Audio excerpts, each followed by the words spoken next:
Alright, hey guys, this is Sadrilover from marijuana.com forums, and today I'm going to share my easy recipe for making small serving cannabis oil, which in all truth, the credits go to DeBoss from Grass City forums because it's, well, his recipe.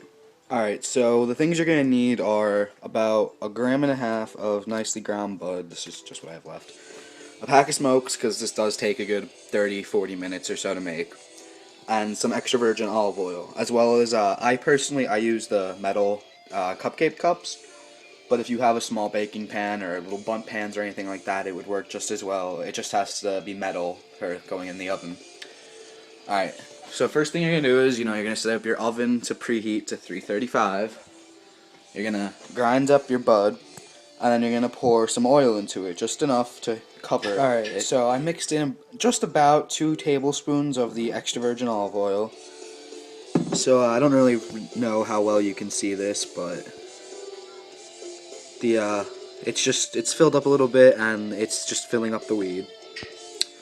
Alright, so after your oven, reaches the temperature 335, you're gonna want to take this. Ooh, hold on, it's very easy to spill.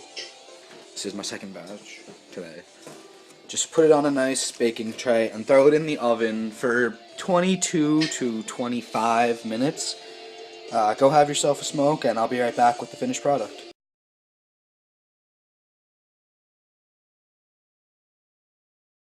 I actually forgot the most important part, and that is you have to wrap it in tin foil as best as you can to capture all those gases and stuff that's releasing and to help keep the oil really hot. Alright, I'll be back in 17 minutes.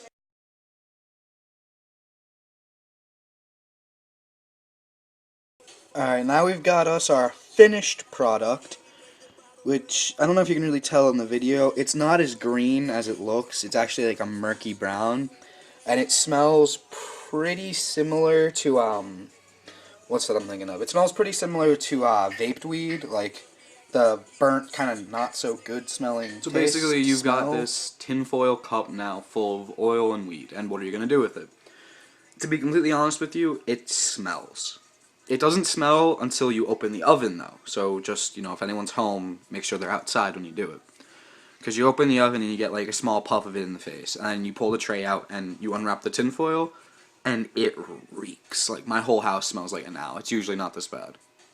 But, alright. So now, you got a couple of options. First, you can either strain it or leave it. I'm going to leave it just because, I figure whatever. Might as well get every little bit out of that 1.5 grams, but that's just me. Most people are more comfortable straining it because then you get like that chunky texture and stuff out of it, but whatever. For this, you could do it in pretty much anything. If you measure it out, it could go in brownies or cookies. I'm going to make a milkshake with it, which is actually going to be at the end of this video, just the stuff I use for that. I know people that they put this into tea. There's actually a recipe for tea I might do soon, but yeah, you can do pretty much anything with this. I mean, it's good quality bud, so yeah. It is very strong. 1 gram is enough to split between 2 people. Otherwise, you're going to be floored. Alright, that's it, guys. Just stay tuned for the milkshake. Alright, for my milkshake, the things I use are a couple scoops of this, a splash of that, and then some chocolate chips in the bottom of the mug.